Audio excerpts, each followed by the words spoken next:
Administration of medication. This video is for BSc first year. So this is the continuation of the previous video.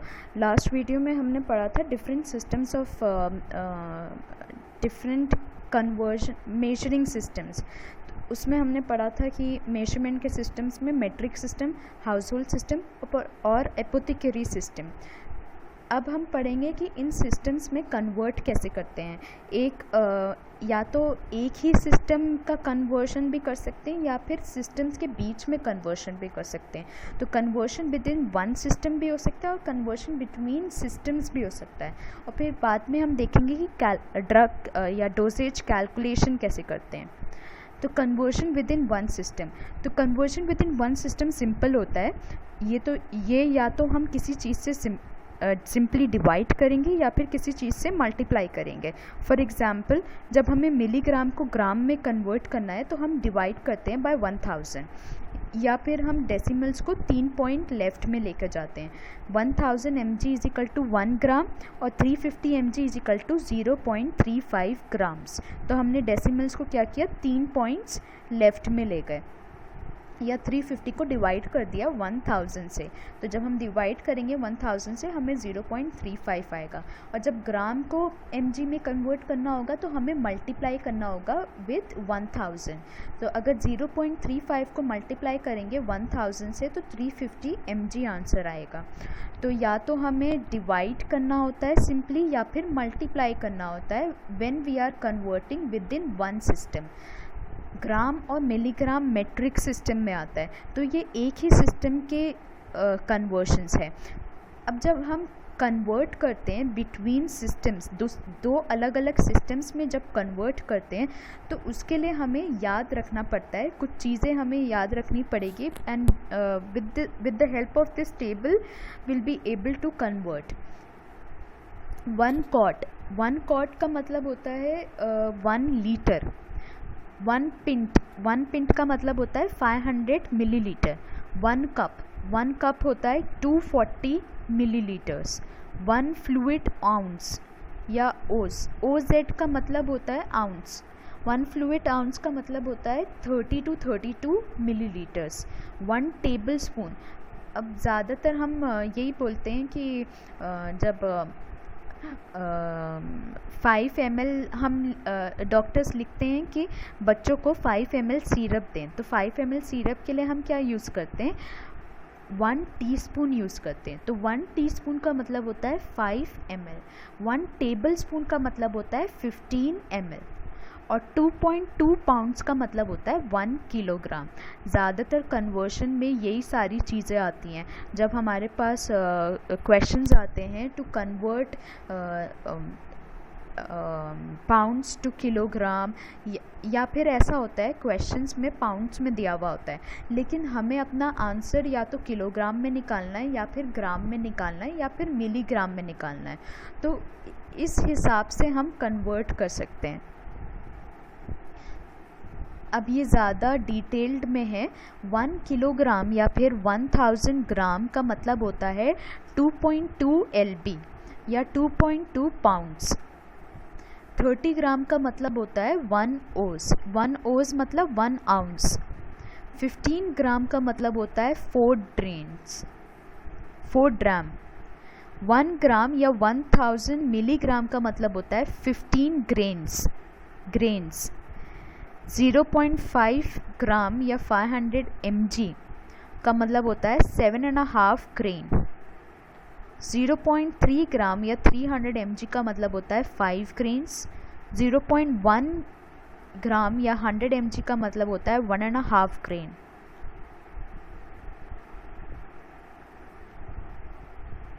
Okay, then will see the volume. हाँ, और ये भी ज़रूरी है 1 mg is equal to 1000 micrograms. ये भी ज़रूरी है. इसमें क्या क्या ज़रूरी है, एक तो ये ज़रूरी है कि 1 किलोग्राम या 1000 gram is equal to 2.2 pounds और 30 grams is equal to 1 ounce. 15 gram is equal to 4 dram. और ये भी ज़रूरी है 1 mg is equal to 1000 microgram. फिर 1 लीटर या फिर 1000 ml is equals to 1 quart. या 32 फ्लूइड आउंस, 32 फ्लूइड ऑज या 32 फ्लूइड आउंस। 1 लीटर या 1000 ml is equal to 1 quart, ये मैंने आपको पहले भी बताया था। 0.5 लीटर्स या फिर 500 ml is equal to 1 pint, इससे पहले भी मैंने आपको बताया ये 1 pint is equal to 500 ml। 240 ml या फिर 1 कप भी बोलते हैं 240 ml को, इसका मतलब होता है 8 फ्लूइड आउंस या 8 फ्लूइड ओर्स। 180 ml का मतलब होता है 6 फ्लूइड ओर्स। 30 ml का मतलब होता है 1 ounce. 30 ml 30 gram is equals to 1 ounce. 15 ml का मतलब होता है 4 ग्राम। 5 ml का मतलब होता है 1 टीस्पून। 4 ml का मतलब होता है 1 ग्राम और 60 मिनिम्स। 4 to 5 ml का मतलब होता है 1 टीस्पून, या हाउस होल्ड सिस्टम में 1 टीस्पून होता है। हम 5 ml ही लेंगे, स्टैंडर्ड 5 ml लेते हैं। 1 teaspoon is equal to 5 ml। तो ऐसे करके ये सारे कन्वर्शंस होते हैं। 1 ml का मतलब होता है 15 मिनिम्स और 15 to 16 ड्रॉप्स। GTT का मतलब होता है ड्रॉप्स, तो ये भी ज़रूरी है। 1 ml मतलब होता है 15 ड्रॉप्स, क्योंकि जो बच्चे होते हैं उनको हम ड्रॉप्स में देते हैं, ड्रॉपर में दवाइयाँ देते हैं, तो 15 ड्रॉप्स का मतलब होता है 1 ml, ये ज़रूरी है। और 4 to 5 ml, 5 ml 1 टीस्पून होता है, 15 ml 1 टेबल स्पून होता है, 30 ml 2 टेबल स्पून होता है, ये ज़रूरी है। 240 ml 1 कप होता है। ये जो मैं आपको बता रही हूँ ये इतनी चीज़ें ज़रूरी है क्योंकि ये कन्वर्जन में कभी कभी आती है। डोजेज कैलकुलेशन, तो डोज कैलकुलेशन हम कैसे कर सकते हैं? Dose method use to calculate medication doses include the ratio and proportion method, the formula method, dimensional analysis. First है रेशियो एंड प्रोपोर्शन मेथड। तो सबसे पहले रेशियो प्रोपोर्शन मेथड है। रेशियो प्रोपोर्शन मेथड में रेशियो में दो numbers are separated by a colon, जैसे कि 1:2 यहाँ पे दिया हुआ है, इसको हम बोलते हैं 1:2। The ratio 1:2 is the same as 1/2, और 1:2 या 1:2 का मतलब होता है 1/2। उसी तरह प्रपोर्शन हम 3 तरीके से लिख सकते हैं। एग्जाम्पल 1, प्रपोर्शन हम ऐसे भी लिख सकते हैं 1:2 इज इक्वल टू 4:8, या फिर हम ऐसे भी लिख सकते हैं 1:2 प्रपोर्शन टू 4:8 और 1/2 इज इक्वल टू 4:8। इसमें जो फर्स्ट और लास्ट नंबर है इनको जब हम मल्टीप्लाई करेंगे, और जो सेकेंड और थर्ड नंबर्स है जब इनको हम मल्टीप्लाई करेंगे, जो आंसर है वो सेम आएगा। जैसे 8 into 1 is equals to 8, 4 into 2 is equals to 8, तो आंसर क्या है? दोनों सेम आया। In proportion the first and last numbers are called extremes. तो फर्स्ट और लास्ट नंबर को, ये वाले और ये वाले नंबर्स को हम बोलते हैं एक्सट्रीम्स, और सेकेंड और थर्ड नंबर को हम बोलते हैं मीन्स। तो सेकेंड और थर्ड नंबर 2 और 4 को हम बोलेंगे means. When multiply the extremes, the answer is same when multiply the means. तो जब हम extremes को multiply करेंगे तो उसका आंसर, और जब हम means को multiply करेंगे तो उसका आंसर same होता है।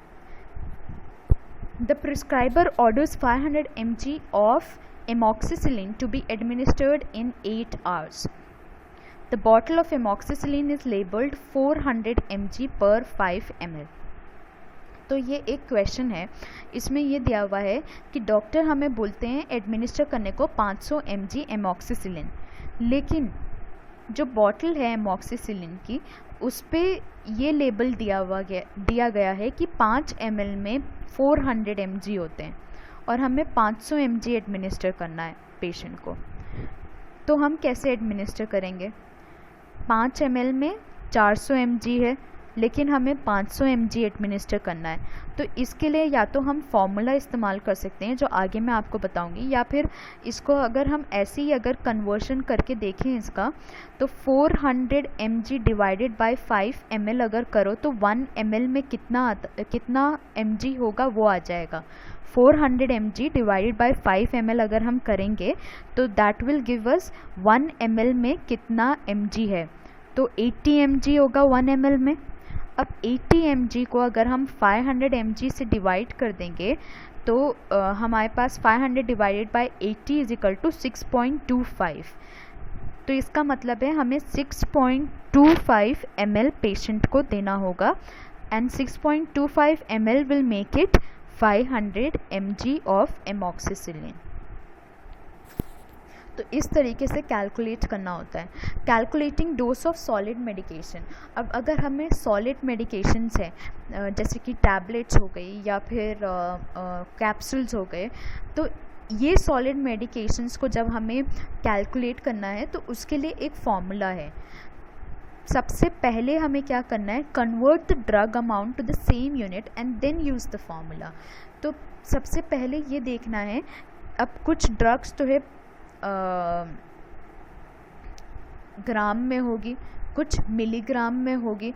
ऐसा होता है कि एमॉक्सिसिलिन अलग अलग उसमें आती है। एमॉक्सिसिलिन 1 ग्राम भी आती है, एमॉक्सिसिलिन 625 mg भी आती है, और 675 mg भी आती है, एमॉक्सिसिलिन 500 mg भी आती है। तो अगर कोई ड्रग 1 ग्राम में है और हमें उसको एडमिनिस्टर करना है 500 mg, फॉर एग्ज़ाम्पल डॉक्टर कहता है कि तुम्हें एडमिनिस्टर करना है 500 mg, और ड्रग हमारे पास जो इन हैंड ड्रग है उस पे लिखा है कि 1 tablet is equals to 1000 grams या 1000 mg या फिर 1 ग्राम। तो तब हम क्या करेंगे, हम जो 1 ग्राम की जो टैबलेट है उसको बीच में से आधा तोड़ के हम पेशेंट को दे देंगे। लेकिन अगर कॉम्प्लेक्स कैलकुलेशंस है, जैसे कि हमारे पास हाथ में जो दवाई है उस पे लिखा है 1000 mg या 1 ग्राम, लेकिन डॉक्टर ने बोला है टू एडमिनिस्टर 250 mg। डॉक्टर ने हमें बोला है टू एडमिनिस्टर ओनली 250 mg। तो तब हम क्या करेंगे, तब हमें ये फॉर्मूला लगाना होगा, और सबसे पहले हमें कन्वर्ट करना है जितने भी यूनिट्स है, जैसे ग्राम है तो ग्राम को mg में कन्वर्ट करेंगे। जितने भी अलग अलग यूनिट्स हैं उनको पहले एक ही यूनिट में कन्वर्ट करके उसके बाद फॉर्मूला इस्तेमाल करेंगे, और फिर फॉर्मूला इस्तेमाल करके जो आंसर मिलेगा उसे हम consider करेंगे as our answer, and we will give that much dose to the patient. Dose required is equal to strength required. Strength required का मतलब होता है जितना डॉक्टर ने हमें बोला divided by stock strength. Stock strength का मतलब है जितना जो टैबलेट का जो पैकेट हमारे पास है उस पैकेट के ऊपर क्या स्ट्रेंथ लिखी है। फॉर एग्ज़ाम्पल डॉक्टर ने बोला है to administer 325 milligrams of any drug, but we have in hand 500 milligram of that drug. तो 325 divided by 500 will give us number of tablets. तो कितना एडमिनिस्टर करना है ये हमें कैसे पता चलेगा, ये फॉर्मूला लगा के कि स्ट्रेंथ कितना है डिवाइडेड बाय स्टॉक में कितनी है, दैट विल गिव अस कितनी टैबलेट्स हमें देना है या कितना डोज हमें देना है। So this is how we do the conversion for the solid medication. उसी तरह लिक्विड मेडिकेशन का कन्वर्शन करने के लिए भी एक फार्मूला लगता है, और लिक्विड मेडिकेशंस को भी पहले एक सेम यूनिट में कन्वर्ट करना है। अगर कोई मेडिकेशन लीटर्स में है और कोई दूसरी मेडिकेशन मिलीलीटर्स में है, तो पहले हम मिलीलीटर्स में मेडिकेशन को कन्वर्ट करेंगे, उसके बाद ये फॉर्मूला लगाएंगे। और फॉर्मूला है volume required is equals to strength required into volume of stock solution divided by stock strength. इसका मतलब है स्ट्रेंथ रिक्वायर्ड मतलब कि डॉक्टर ने बोला अब आप कोई भी सिरप ले लो जो आपके घर में है, उस सिरप में आप देखना कि 1 ml में 500 mg है, ऐसा सिरप पे लिखा होता है। सिरप के जो बॉटल की जो लेबल्स होती हैं उस पे लिखा होता है ईच ml कंटेन्स 500 mg और ईच ml कंटेन्स 100 mg या फिर ईच ml कंटेन्स 200 mg, ऐसा लिखा होता है। और डॉक्टर हमें बोलते हैं कि इतना आपको एडमिनिस्टर करना है। कभी भी डॉक्टर्स ml नहीं लिखते, ज़्यादातर केसेस में ऐसा होता है कि डॉक्टर्स ये लिख देते हैं to administer syrup amoxicillin 500 mg। अब 500 mg में कितने ml आते हैं वो हमें कैलकुलेट करना पड़ता है कि 500 mg में कितने ml आते हैं। अगर हमारे पास बॉटल है और बॉटल पे लिखा है ईच ml कंटेन्स 100 mg, तो फिर तो आसान है, हम 5 ml दे देंगे तो 5 ml का मतलब है 500 mg हमने एमॉक्सिसिलिन दे दिया बच्चे को। लेकिन अगर थोड़ा कॉम्प्लेक्स होता है तो उसके लिए हमें ये फॉर्मूला लगाना पड़ता है। तो स्ट्रेंथ रिक्वायर्ड मतलब कितना डॉक्टर ने बोला, 500 mg एमॉक्सिसिलिन दो पेशेंट को into volume of stock solution. Into volume of stock solution का मतलब है कितना वॉल्यूम है सोल्यूशन का या कितना वॉल्यूम है सिरप का, divided by stock strength, divided by कितनी स्ट्रेंथ का है सोल्यूशन। फॉर एग्जाम्पल अगर लिखा है कि 1 ml कंटेन्स 200 mg, तो उसको हम क्या, और 500 mg हमें एडमिनिस्टर करना है, तो 500 into 1 divided by 200, that will give you the answer कितने ml एडमिनिस्टर करना है। समझ में आया? डॉक्टर बोलते हैं कि 500 mg एमॉक्सिसिलिन को एडमिनिस्टर करो, लेकिन जो बॉटल है बॉटल पे लिखा है ईच ml कंटेन्स 200 mg, तो 500 mg इंटू 1 डिवाइडेड बाय 200, तो ये हमें आंसर बताएगा कि कितने ml हमें देना है और उतने ml में फिर 500 mg होगा।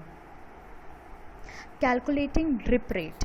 अब बहुत बार ऐसा होता है कि हमें जो हम IV सॉल्यूशंस देते हैं वो IV सॉल्यूशंस हमें ना ज़्यादा देना होता है ना कम देना होता है, एक एक्यूरेट अमाउंट में देना होता है।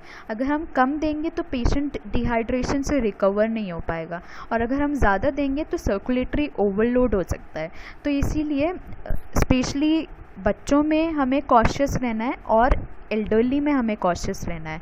तो इसीलिए हमें क्या करना है कि एक फॉर्मूला होता है, उस फॉर्मूले से हमें कैलकुलेट करके उतना हमें एडमिनिस्टर करना होता है।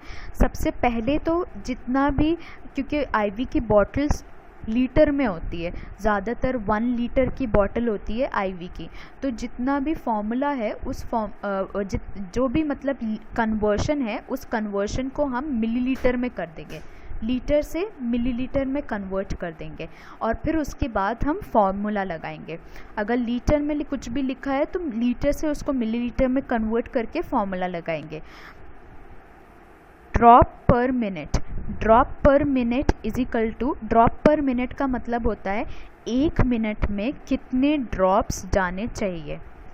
जब IV फ्लूइड एडमिनिस्टर करते हैं तो उसमें ड्रॉप्स जाते हैं, तो 1 मिनट में कितने ड्रॉप्स जाने चाहिए is equal to total volume to be given into drop factor divided by time in minutes. Time को हमेशा मिनट्स में रखते हैं इसमें, क्योंकि ड्रॉप्स पर मिनट है तो इसीलिए टाइम को हमेशा मिनट्स में रखेंगे। अगर आवर्स दिया हुआ है क्वेश्चन में तो उसको हम 60 से मल्टीप्लाई करेंगे, that will give us how many minutes it would be. इसका एग्जाम्पल है total volume to be given into drop factor divided by time in hours into 60 minutes. For example, एक पेशेंट को हमें 2 litres of normal saline administer करना है इन 24 hours, तो वो हम कैसे करेंगे? Calculate the drop per minute. तो उसके लिए ये हम फॉर्मूला लगाएंगे। 2 लीटर्स मैंने आपको बोला, तो total volume to be given, litres को सबसे पहले हमें मिलीलीटर्स में कन्वर्ट करना होगा। तो मिलीलीटर्स में कन्वर्ट करने के लिए हम क्या करेंगे? इंटू 1000 करेंगे। तो 2000 ml into drop factor divided bye 24 hours मैंने आपको बताया, तो 24 आवर्स को भी हमें मिनट्स में कन्वर्ट करना है, तो 24 इंटू 60। अब ड्रॉप फैक्टर क्या होता है? ड्रॉप फैक्टर ये एक स्टैंडर्ड फैक्टर है जो हम अडल्ट्स में 15 लेते हैं और चिल्ड्रन में 60 लेते हैं। जो चिल्ड्रन होते हैं, बच्चे होते हैं, उनका जो सेट होता है आईवी सेट, वो डिफरेंट होता है, और जो बड़ों का सेट होता है वो डिफरेंट होता है। तो इसलिए बच्चों में हम 60 लेते हैं माइक्रो सेट के लिए, और मैक्रो सेट के लिए हम 15 लेते हैं। ये अगर आप कभी क्लिनिकल्स में जाओ तो उसमें आप देखना, जो पीडियाट्रिक सेट्स होते हैं, उस जो आईवी सेट्स होते हैं, पीडियाट्रिक आईवी सेट्स, वो डिफरेंट होते हैं, और जो अडल्ट आईवी सेट्स होते हैं वो डिफरेंट होते हैं। अडल्ट आईवी सेट में ज़्यादा बड़े ड्रॉप्स गिरते हैं और पीडियाट्रिक आईवी सेट में छोटे छोटे ड्रॉप्स गिरते हैं। तो इसीलिए ड्रॉप फैक्टर एक स्टैंडर्ड ही लेते हैं, लेकिन अडल्ट्स के लिए 15 लेंगे और बच्चों के लिए 60 लेंगे। तो 2000 ml इंटू 15, क्योंकि हमारा पेशेंट अडल्ट पेशेंट है, into 15 divided by time in hours, कितना बोला था मैंने? 24 आवर्स इंटू 60। तो जब आप इसको कैलकुलेट करोगे आपके पास आएगा ड्रॉप्स पर मिनट। तो मतलब 1 मिनट में इतने ड्रॉप्स जाने चाहिए, तभी 24 घंटों में 2 लीटर कंप्लीट होंगे। तो इस तरीके से आपको पेशेंट को आईवी फ्लूइड देना होता है। Calculating dose according to body weight. अब जो पीडियाट्रिक पेशेंट्स होते हैं, पीडियाट्रिक पेशेंट्स में जो डोज कैलकुलेशन होता है और जो अडल्ट पेशेंट्स में जो डोज कैलकुलेशन होता है वो बहुत डिफरेंट होता है। एक तो डोज कैलकुलेशन पीडियाट्रिक पेशेंट्स में या तो वेट के अकॉर्डिंग होता है या फिर उनके बॉडी सरफेस एरिया के अकॉर्डिंग होता है। तो total dose is equal to prescribe dose into patient's wait.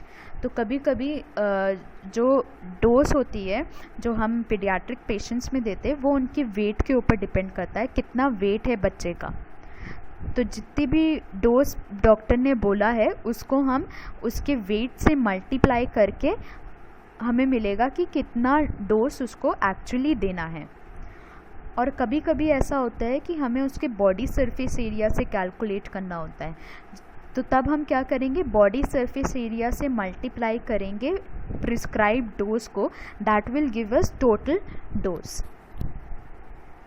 ये बहुत रेयर होता है, पीडियाट्रिक वार्ड्स में ही होता है, लेकिन ये वाले जो कैलकुलेशंस है ये बहुत कॉमन है और ये आपके आगे भी काम आएंगे। Factors affecting drug action. Now these are some of the factors which affects the drug action. For example, body size.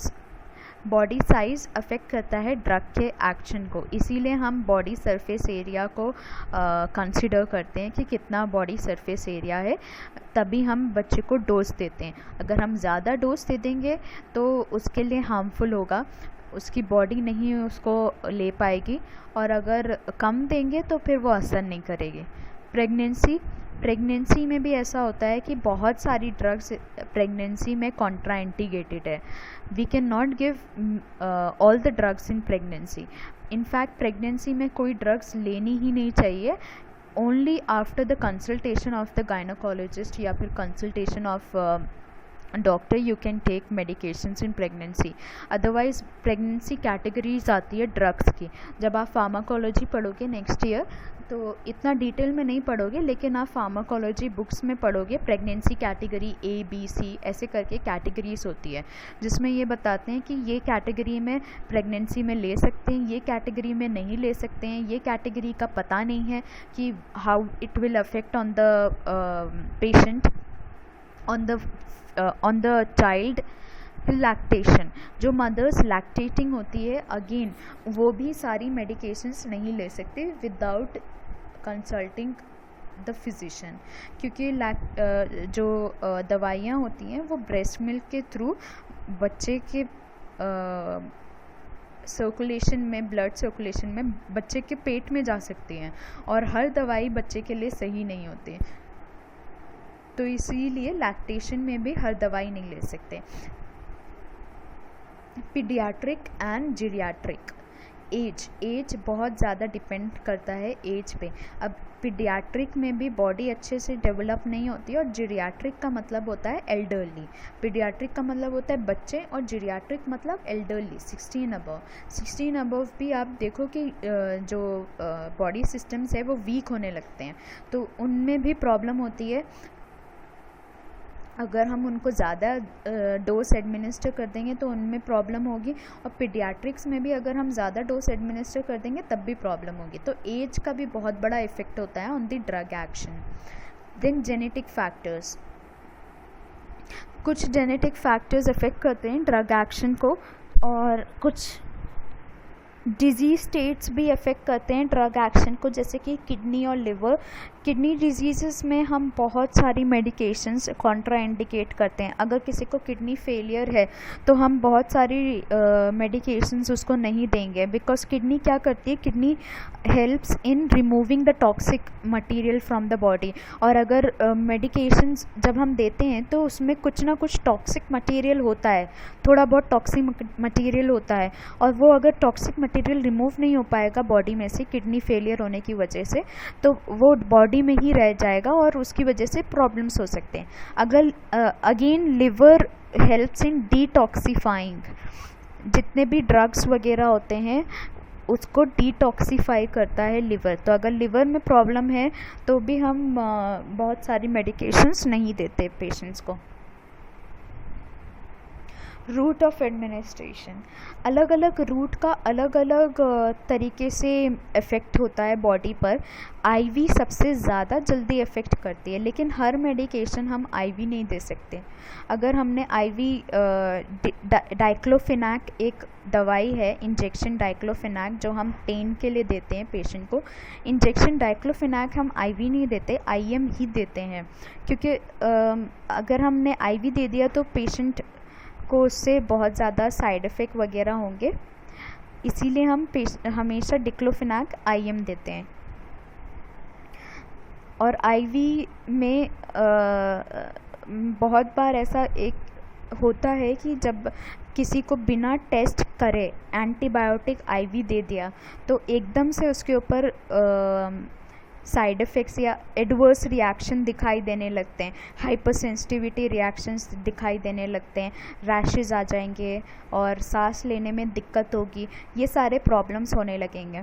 तो आईवी हमें बहुत जल्दी एक्ट करता है और हमें बहुत कॉशियस रहना है जब हम कुछ मेडिकेशंस आईवी दे रहे हैं, जैसे कि एंटीबायोटिक्स हो गए या फिर स्टीरॉइड्स वगैरह हो गए, तो हमें बहुत ज़्यादा कॉशियस रहना है आईवी देते वक्त। Environmental factors, some of the environmental factors also affect the drug action, जैसे कि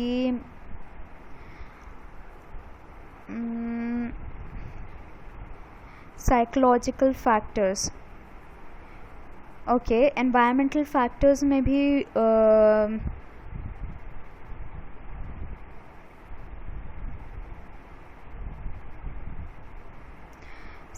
साइकोलॉजिकल फैक्टर्स में बहुत सारी चीज़ें ऐसी होती है जो हमें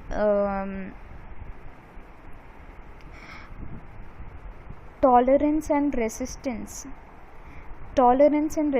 ओके, टॉलरेंस का मतलब होता है कि हमारी बॉडी कितना टॉलरेट कर पाती है, और रेसिस्टेंस मतलब होता है कि फॉर एग्ज़ाम्पल एक एंटीबायोटिक जब आप ज़्यादा दिनों तक दोगे तो क्या होगा कि बॉडी रेसिस्टेंट हो जाएगी, जो बैक्टीरियाज़ है वो रेसिस्टेंट हो जाते हैं। अब उन बैक्टीरियाज़ के ऊपर उस एंटीबायोटिक का असर नहीं होगा।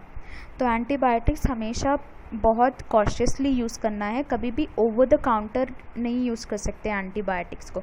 ओवर द काउंटर का मतलब है अपने आप जाकर और एंटीबायोटिक ले लिया। हमेशा एंटीबायोटिक प्रिस्क्रिप्शन से ही यूज़ कर सकते हैं, अपने आप जाकर एंटीबायोटिक नहीं लेना है, क्योंकि एक एंटीबायोटिक को बहुत दिनों तक अगर आप यूज़ करोगे तो जो बैक्टीरियाज है बॉडी में वो रेसिस्टेंट हो जाएंगे, और रेसिस्टेंट होने की वजह से क्या होगा कि patient will become resistant to it, और बैक्टीरियाज उसके ऊपर, वो एंटीबायोटिक उसके ऊपर एक्ट नहीं करेगी, फिर हमें एक हायर लेवल ऑफ एंटीबायोटिक पे जाना पड़ेगा।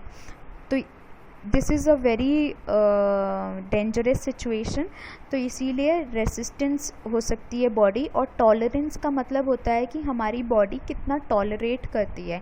कभी कभी किसी किसी दवाइयों से ज़्यादा सेंसिटिव होती है बॉडी, और हाइपर सेंसिटिविटी रिएक्शन स्टार्ट हो जाते हैं, एडवर्स रिएक्शन आने लगते हैं, रैशेस वगैरह स्टार्ट हो जाते हैं। तो किसी किसी दवाइयों को टॉलरेट नहीं कर पाती, किसी किसी दवाइयों को ईजिली टॉलरेट कर पाती है। तो जिनके ऊपर एलर्जिक रिएक्शंस आते हैं, फिर उन रिएक्शंस को हम उन दवाइयों को हम देना बंद कर देते हैं पेशेंट को।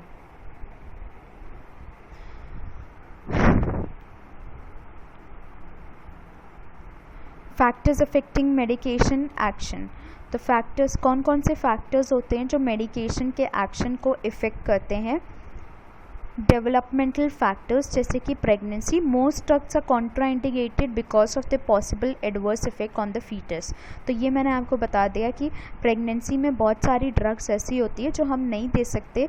In fact most of the drugs हम नहीं दे सकते प्रेगनेंसी में, बहुत कम ड्रग्स देते हैं प्रेगनेंसी में, जैसे कि वाइटामिन हो गए, आयरन हो गया, ये सारी ड्रग्स तो तब भी हम दे देते हैं, कैल्शियम दे देते हैं पेशेंट को, लेकिन और ज़्यादातर ड्रग्स हम नहीं देते पेशेंट को, क्योंकि जो डेवलपिंग फीटस है उसके ऊपर बुरा असर हो सकता है। Infants usually require small dosages because of the body size and the immaturity of their organs. तो एज का भी मैंने आपको बताया, इन्फेंट हो गए या चिल्ड्रन हो गए, 5 ईयर ओल्ड चिल्ड्रन हो गए, इनके जो बॉडी साइज़ होते हैं वो बॉडी साइज़ भी कम होते हैं और इनके ऑर्गन्स भी इमेच्योर होते हैं, तो इसीलिए हम इनको स्मॉल डोजेजेस देंगे। एडोलसेंस और अडल्टहुड और एलर्जिक रिएक्शंस में अकर, इन एडोलसेंस और अडल्टहुड एलर्जिक रिएक्शंस में अकर। तो कभी कभी हमारी बॉडी जो है ना बहुत ज़्यादा सेंसिटिव होती है कुछ ड्रग्स के लिए, तो वो ड्रग्स फिर हम और उसको हम बोलते हैं एलर्जिक रिएक्शंस। तो और वो ड्रग्स हम नहीं दे सकते पेशेंट्स को, और ये जो एलर्जिक रिएक्शंस होते हैं ज़्यादातर एडोलसेंस में दिखाई देते हैं या फिर अडल्टहुड में दिखाई देते हैं। Old age have different responses to medication due to ageing. अब एज ज़्यादा होने की वजह से अलग अलग तरीके के रिस्पॉन्स होते हैं ओल्ड एज में। Gender, different action can occur in men and women due to the distribution of body fat and fluid and hormonal differences। अब क्योंकि हार्मोन्स हमारे डिफरेंट होते हैं, मेन के हार्मोन्स डिफरेंट होते हैं, विमेन के हार्मोन्स डिफरेंट होते हैं, तो ऑब्वियसली अगर डिफरेंट हार्मोन्स है तो डिफरेंट एक्शन होगा, और बॉडी फैट डिस्ट्रीब्यूशन भी डिफरेंट होता है। मेन का जो बॉडी फैट डिस्ट्रीब्यूशन है वो ज़्यादातर एब्डोमेन में होता है, और हमारा जो बॉडी फैट डिस्ट्रीब्यूशन है वो हमारे एब्डोमेन से हटकर हमारे हिप्स वगैरह में ज़्यादा होता है, तो इसीलिए इसका जो एक्शन है वो भी डिफरेंट होगा। Cultural, ethnic and genetic factors, genetic differences in production of enzyme that effect drug metabolism. तो जो जेनेटिक फैक्टर्स, इससे पहले भी मैंने आपको बताया कि कुछ जेनेटिक फैक्टर्स भी रिस्पॉन्सिबल होते हैं इन ड्रग एक्शन, क्योंकि जीन्स क्या करती है, एंजाइम्स प्रोड्यूस करती है या प्रोटीन्स प्रोड्यूस करती है, और अलग अलग जीन्स का अलग अलग रोल होता है, अलग अलग प्रोटीन्स का अलग अलग रोल होता है बॉडी में। तो जेनेटिक फैक्टर्स भी किसी तरीके से मेडिकेशन या ड्रग एक्शन को इफ़ेक्ट करते हैं। अब फॉर एग्ज़ाम्पल किसी फैमिली में अगर ये है कि उन्हें एंटी फंगल ड्रग्स से एलर्जी है, किसी फैमिली में है कि मदर को एंटी फंगल ड्रग से एलर्जी है, तो हो सकता है कि बच्चों को भी एंटी फंगल ड्रग से एलर्जी है, क्योंकि जीन्स जो है वो ऑलमोस्ट मदर और बच्चों में सेम होंगे। तो इसीलिए ये शो करता है कि genetic factors have some of the other effect on the action of the drugs. Cultural and ethnic factors. Cultural factors and practices, values and belief can also affect the drugs action. अब ये environmental factor में आ गया कि cultural और ethnic factors and practices. अब अलग अलग practices होते हैं, अलग अलग beliefs होते हैं,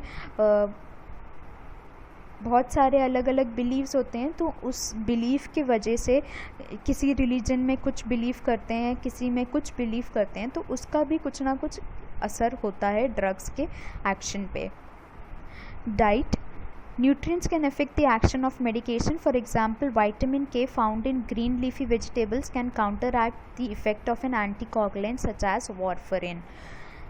तो न्यूट्रिएंट्स भी अफेक्ट करते हैं, जैसे कि विटामिन के क्या करता है, विटामिन के हेल्प्स इन कोगुलेशन में हेल्प करता है। कोगुलेशन मतलब क्लॉटिंग में हेल्प करता है। विटामिन के ब्लड को क्लॉट करने में हेल्प करता है। लेकिन कुछ पेशेंट्स को हम एंटी कोगुलेंट्स देते हैं, जो हार्ट के पेशेंट्स होते हैं उन्हें हम एंटी कोगुलेंट्स देते हैं ताकि उनका ब्लड जो है, जो वेसल्स है हार्ट की, उसमें क्लॉट ना हो, इसीलिए हम उनको एंटी कोगुलेंट्स देते हैं। तो अगर हम पेशेंट को अगर पेशेंट ज़्यादा ग्रीन लीफी वेजिटेबल्स ले रहा है और ग्रीन लीफी वेजिटेबल्स में विटामिन के होता है, तो वो विटामिन के साथ अगर वो वारफरिन लेगा, warfarin is an anti coagulant और ये क्लॉटिंग को कम करती है और विटामिन के क्लॉटिंग को बढ़ाता है। तो विटामिन के वारफरिन का एक्शन कम करेगा या काउंटरएक्ट करेगा, उसको काम नहीं करने देगा वारफरिन को। तो डाइट का भी असर पड़ता है on the medication. Environmental temperature may also affect the drug activity. When environmental temperature is high, the peripheral blood vessels dilate, thus increasing the actions of vasodilator. तो environmental temperature का भी बहुत ज़्यादा इफ़ेक्ट होता है ड्रग एक्टिविटी पे। जैसे कि अगर टेम्परेचर हाई है, अगर टेम्परेचर हाई होता है तो हमारे जो पेरिफेरल ब्लड वेसल्स होते हैं, पेरिफेरल ब्लड वेसल्स मतलब जो हमारे हाथों पैरों में जो ब्लड वेसल्स है, वो ब्लड वेसल्स क्या होंगे, डायलेट हो जाएंगे। जो पेरिफेरीज में जो ब्लड वेसल्स है, क्योंकि जब हॉट होता है तो ब्लड वेसल्स में से इवेपोरेशन स्टार्ट हो जाता है, क्लाइमेट अगर हॉट है तो पेरिफेरल ब्लड वेसल्स डायलेट हो जाएंगे, thus increase the action of vasodilators. और वैसोडाइलेटर्स क्या होती है, वैसोडाइलेटर्स एक मेडिकेशन होती है जो हम ब्लड वेसल्स को डायलेट करने के लिए देते हैं। तो हाई टेम्परेचर की वजह से और वैसोडाइलेटर्स की वजह से, इन दोनों चीज़ों की वजह से जो ब्लड वेसल्स है वो अपने आप ही डायलेट हो जाएंगे। तो किसी ना किसी तरीके से एनवायरमेंटल टेम्परेचर का इफ़ेक्ट हुआ है ड्रग एक्टिविटी पर। A client who takes sedative or analgesic in a busy, noisy environment may not benefit as fully as if the environment were quiet and peaceful. अगर हम पेशेंट को sedative का मतलब होता है नींद की दवा। अगर हम किसी पेशेंट को नींद की दवा दे रहे हैं और पेशेंट को काम एनवायरनमेंट नहीं दे रहे, तो उस नींद की दवा का कोई असर नहीं होगा उसके ऊपर, वो सो नहीं पाएगा। क्योंकि तो इसीलिए ये ज़रूरी है कि हम उसको काम एनवायरनमेंट भी दें। तो in this way environmental factors have some of the other effect on the drug action. Psychological factors, a client's expectation about what the drug can do can affect the response to the medication. तो psychological factor ये बहुत बड़ा factor है। जब हमें ऐसा लगता है कि ये खाकर अब मैं ठीक हो जाऊंगा, तो वो खाकर इंसान ठीक होगा ही। और जब इंसान को ऐसा लगेगा कि मैं ये या कुछ भी खा लूँ मेरे ऊपर तो कोई असर होता ही नहीं है, तो उसके ऊपर वो असर नहीं होगा। तो psychology plays a very important role in the action of any drug. सिर्फ ड्रग का ही नहीं, किसी भी चीज़ का एक्शन होने दो, psychology plays a very important role. Illness and disease मैंने आपको बताया कि drug action is altered in clients with circulatory liver और किडनी फंक्शंस। तो अगर किडनी फंक्शंस है, किडनी डिसफंक्शंस है, लिवर डिसफंक्शन है, या फिर सर्कुलेटरी डिसफंक्शन है, जैसे कि हार्ट प्रॉब्लम्स है, तो उन सब चीज़ों में ड्रग जो है सही से एक्ट नहीं कर पाएगी। Time of administration, the time of oral medication affects the speed with which they act. तो टाइम के ऊपर भी बहुत ज़्यादा फ़र्क पड़ता है। फॉर एग्ज़ाम्पल, अगर किसी को हम डायबिटीज़ का पेशेंट है, अगर उसको हम इंसुलिन दे रहे हैं, नहीं, फॉर एग्ज़ाम्पल कोई किसी पेशेंट को हम जो दवाई बेड टाइम पे देनी है, जैसे कि नींद की दवाई बेड टाइम पे देनी है, लेकिन हम उसको सुबह में दे रहे हैं, तो उससे क्या होगा, वो पूरा दिन सोता रहेगा और रात में जागेगा। तो ये टाइम ऑफ एडमिनिस्ट्रेशन भी बहुत ज़्यादा इम्पॉर्टेंट है। और जैसे कि एंटी हाइपरटेंसिव ड्रग्स होती है, एंटी हाइपरटेंसिव ड्रग्स जो बीपी हाई जिनका होता है, उनको जब हम ड्रग्स देते हैं बीपी लो करने के लिए, तो एंटी हाइपरटेंसिव ड्रग्स हम मॉर्निंग में देते हैं पेशेंट को। अगर हम नाइट में देंगे एंटी हाइपरटेंसिव ड्रग्स, तो बार बार पेशेंट उठेगा और टॉयलेट जाएगा, क्योंकि ज़्यादातर ऐसा होता है एंटी हाइपरटेंसिव ड्रग्स में कि पेशेंट को यूरिन पास होता है, या डायूरेटिक्स, एंटी हाइपरटेंसिव ड्रग्स या फिर डायूरेटिक्स भी देते हैं कभी कभी। जिनका बीपी हाई होता है उनको कभी कभी हम डायूरेटिक्स भी देते हैं। तो डायूरेटिक्स भी यही होती है कि जितना ज़्यादा एक्सेस वाटर है ब्लड के अंदर, उस वाटर को रिमूव करती है बॉडी से, डायूरेटिक्स बोलते हैं उन ड्रग्स को। तो अगर हम ज़्यादा डायूरेटिक्स देंगे पेशेंट को रात में, तो पेशेंट बार बार टॉयलेट जाएगा और वो सही से सो नहीं पाएगा। तो इसीलिए अच्छा ये होगा कि डायूरेटिक्स हम सुबह में दें। तो time of administration of drugs also is very important. और इसके अलावा जो ओरल मेडिकेशंस होती हैं, ओरल मेडिकेशंस जो है टाइम लेती है एक्ट करने में, तो इसीलिए हमें ओरल, उस हिसाब से हमें ओरल मेडिकेशंस देनी है, because it will take some time to act on the body. और जो आईवी मेडिकेशंस होती हैं वो डायरेक्ट एक्ट करती है, क्योंकि हम वो डायरेक्टली ब्लड वेसल्स में दे रहे हैं, तो इसीलिए उनका एक्शन बहुत ही जल्दी होता है और वो टाइम नहीं लेती। तो इसका भी कुछ असर होता है बॉडी के ऊपर। Safety in administering medication, the safe and accurate administration of medication is one of the major responsibility of a nurse. Read the physician's order of the drug. If the order is not clear, consult the physician. तो safety in administering medication ये बहुत ज़्यादा important है, because medication errors बहुत ज़्यादा होते हैं। और सेफ्टी बनाए रखने के लिए हमें क्या करना है, फिजिशियन के ऑर्डर को पहले पढ़ें, और उसके बाद अगर ऑर्डर क्लियर नहीं है तो फिजिशियन से पूछें कि ये सही, ये क्या लिखा है उन्होंने, कि ज़्यादातर फिजिशियंस की हैंडराइटिंग समझ में नहीं आती।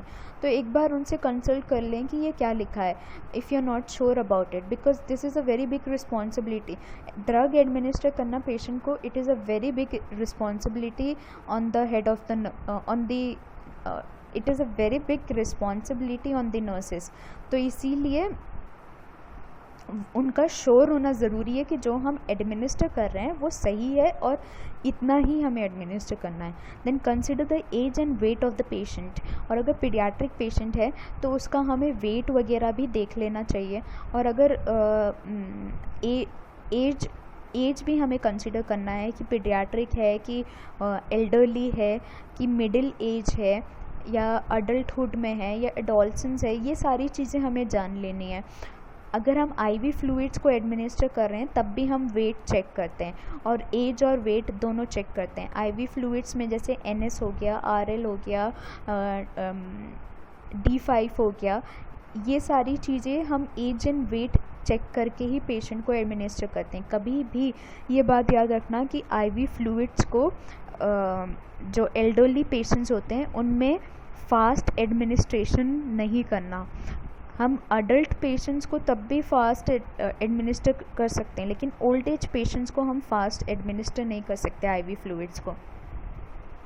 ऐसा बहुत बार एक बार ऐसा एक केस हुआ है कि जब मैं हॉस्पिटल में थी तो एक पेशेंट आया था with the complain of chest pain, और डॉक्टर ने उसको आईवी फ्लूइड्स लिख दिया।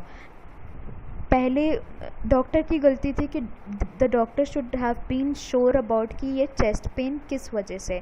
अब ये होता है कि चेस्ट पेन के साथ साथ उसको वॉमिटिंग और गैस्ट्रिक प्रॉब्लम ये सब भी था। तो जो मायोकार्डियल इन्फार्क्शन है, मतलब हार्ट अटैक जो होता है ना, हार्ट अटैक के जो सिम्टम्स होते हैं और एक नॉर्मल क्या बोलते हैं गैस्ट्रिक प्रॉब्लम के जो सिम्टम्स होते हैं, जैसे कि चेस्ट में दर्द होना या फिर वॉमिटिंग होना, पैल्पिटेशंस होना, ये सारे सिम्टम्स जो है, वॉमिटिंग होना, ये सारे सिम्टम्स जो है गैस बनने की वजह से, एसिडिटी होने की वजह से, जलन होना, ये सब होने की वजह से भी होते हैं, और मायोकार्डियल इन्फार्क्शन या फिर हार्ट अटैक में भी होते हैं। तो डॉक्टर ने उसको आईवी फ्लूइड्स वगैरह एडमिनिस्टर कर दिया। अब सिस्टर ने क्या किया, आईवी फ्लूइड्स को स्टार्ट कर दिया without even taking an ECG first. सबसे पहले क्या करना चाहिए था, ईसीजी लेकर ये देखना चाहिए था कि पेशेंट को आईवी फ्लूइड स्टार्ट करना चाहिए कि नहीं करना चाहिए, उसके बाद आईवी फ्लूइड स्टार्ट करना चाहिए था। अब उसने आईवी फ्लूइड स्टार्ट कर दिया।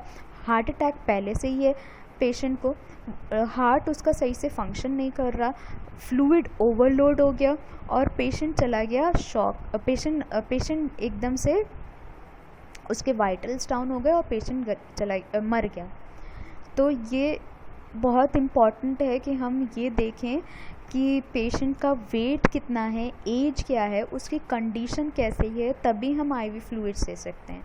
और ऐसे भी बहुत सारे केसेस होते हैं कि एल्डरलीज में जो एल्डरली होते हैं उनमें फ्लूइड ओवरलोड हो जाए, क्योंकि वो बहुत ज़्यादा प्रोन होते हैं फ्लूइड ओवरलोड से। कभी अगर जिनका किडनी प्रॉब्लम है, किडनी प्रॉब्लम वाले पेशेंट्स को भी हम ज़्यादा आईवी फ्लूइड्स नहीं देते। अगर हमें किसी मेडिकेशन को आईवी फ्लूइड में डाइल्यूट करके भी देना है तो हम सिर्फ 50 ml आईवी फ्लूइड लेंगे और उसी में हम डाइल्यूट करके दे देंगे, क्योंकि अगर किडनी पेशेंट है उसका यूरिन सही से पास नहीं हो रहा है, अगेन फ्लूइड ओवरलोड हो जाएगा। फ्लूइड ओवरलोड होने की वजह से सर्कुलेटरी प्रॉब्लम हो जाएगी, हार्ट प्रॉब्लम्स हो जाएगी। तो इसीलिए ये सारी चीज़ें का ध्यान रखना बहुत ज़रूरी होता है। The nurse must have thorough knowledge of the drugs that is administered by her। और नर्स को पता होना चाहिए कि इस ड्रग का एक्शन क्या है जो वो एडमिनिस्टर करने वाली है। हमेशा जब भी हम काम करेंगे आगे जाकर, आप लोग जब काम करोगे तो एक बात याद रखना कि जो ड्रग आप एडमिनिस्टर कर रहे हो उसका एक्शन आपको पता होना चाहिए। If you don't know the action, you just check it at that time itself and then you administer the drug. Look for the colour, odour and consistency of the drug before administration. बहुत बार ऐसा होता है कि IV fluid जो है turbid हो जाता है, मतलब क्लाउडी सा हो जाता है, तो उसको हमें एडमिनिस्टर नहीं करना है। क्लाउडी का मतलब है कि वो आईवी फ्लूइड ख़राब हो गया, हमें उसको फेंक देना है। तो कई बार कलर चेंजेस हो जाते हैं ड्रग्स में, और जो इंडिकेट करता है कि ड्रग हैज़ बीन एक्सपायर्ड। और ये बहुत ज़रूरी है कि कई बार ऐसा होता है कि बिना एक्सपायरी डेट देखे ही हम एडमिनिस्टर कर देते हैं, क्योंकि इतना ज़्यादा काम होता है वार्ड्स में, कभी कभी बहुत ज़्यादा काम होता है कि we don't even check the expiry dates. और कई सालों तक अगर इन्वेंट्री चेक ना की गई हो, अगर इन्वेंट्री भी चेक नहीं की गई कई सालों तक, और हमें पता ही नहीं चलेगा हमारे वार्ड में कितने ड्रग्स एक्सपायर्ड है, कितने ड्रग्स एक्सपायर्ड नहीं है, और उन एक्सपायर्ड ड्रग्स को ही हम कभी कभी एडमिनिस्टर भी कर देंगे, और उससे पेशेंट के ऊपर कुछ ना कुछ नुकसान भी हो सकता है, तो एक्सपायरी डेट चेक करना भी ज़रूरी है। Follow 10 rights and 3 checks in the drug administration. तो 3 चेक्स मैंने आपको बताए थे कि जब आप ड्रग को निकालो तब चेक करो, जब बॉटल को निकालो तब चेक करो, फिर बॉटल में से दवाई निकालो तब आप चेक करो ड्रग सही है कि नहीं, फिर जब आप वापस से बॉटल को रखो तब फिर से आप चेक करो कि ड्रग सही है कि नहीं। ये 3 चेक करना ज़रूरी होता है। Calculate drug doses accurately. अब ड्रग का डोजेज कैलकुलेट करना भी ज़रूरी होता है और इसको भी हमें एक्यूरेट कैलकुलेट करना है, क्योंकि ना हम ज़्यादा डोजेज दे सकते हैं किसी भी पेशेंट को और ना ही हम कम डोजेज दे सकते हैं। आइडेंटिफाई द पेशेंट करेक्टली, और पेशेंट को आइडेंटिफाई करना भी ज़रूरी है। कई बार ऐसा होता है कि किसी और की दवाई किसी और पेशेंट को दे दी और उससे फिर प्रॉब्लम्स हो जाती है। Observe for the symptoms of over doses of the drugs before it is administered. और ये बहुत कॉमन सी चीज़ें हैं, ये ऐसा होता है क्योंकि हम भी इंसान हैं और हमसे गलतियाँ होती हैं, लेकिन ये ज़रूरी है कि हम इन गलतियों को कम करने के लिए एक्स्ट्रा प्रिकॉशंस लें। Observe for the symptoms of over doses of the drug before it is administered. और ये देख लें कि अगर ओवर डोजेज के सिम्टम्स आ रहे हैं तो वो या कोई भी गलती होती है तो हेड ऑफ़ द डिपार्टमेंट जो है, जो नर्सिंग हेड है, उनको जाके एक बार इन्फॉर्म कर दें ताकि सिचुएशन कंट्रोल में आ जाए। Give the drugs 1 by 1। एक एक करके ड्रग देना है, एक साथ सारी ड्रग्स भी नहीं देना है पेशेंट को। Stay with the patient until he are taking the medicine completely. अब बहुत सारे पेशेंट्स ऐसे होते हैं स्पेशली साइकियाट्रिक वार्ड में जो बोलते हैं हाँ हमने दवाई ले ली, पर वो दवाई नहीं लेते। बहुत सारे साइकियाट्रिक पेशेंट्स ऐसे होते हैं जो बोलते हैं कि हम ठीक है, हमें दवाई की ज़रूरत नहीं है, पर वो एक्चुअली ठीक नहीं होते, उनको दवाई की ज़रूरत होती है और वो दवाई नहीं लेते। ऐसे बहुत सारे पेशेंट्स होते हैं। Do not leave the medicine with the patient, और पेशेंट के साथ मेडिसिन नहीं छोड़नी चाहिए। बहुत सारे स्पेशली ये साइकियाट्रिक पेशेंट्स के लिए भी हैं, बहुत सारे साइकियाट्रिक पेशेंट्स में सुसाइडल टेंडेंसीज होती हैं, तो अगर हम मेडिकेशन को पेशेंट के साथ छोड़ देंगे तो हो सकता है वो ओवरडोजेज कर ले उसका। तो साइकियाट्रिक वार्ड्स में कभी भी पेशेंट के पास मेडिसिन्स नहीं होती। Okay, so these are the practice questions जो मैंने आपको जो फॉर्मूलाज वगैरह बताए हैं वो फॉर्मूलाज का इस्तेमाल करके ये क्वेश्चंस आपको सॉल्व करने हैं। There are 6 questions. इन क्वेश्चंस को आपको सॉल्व करना है। आप वीडियो को पॉज करके एक बार इन क्वेश्चंस को नोट डाउन कर लेना और इन क्वेश्चंस को सॉल्व ज़रूर करना। Thank you.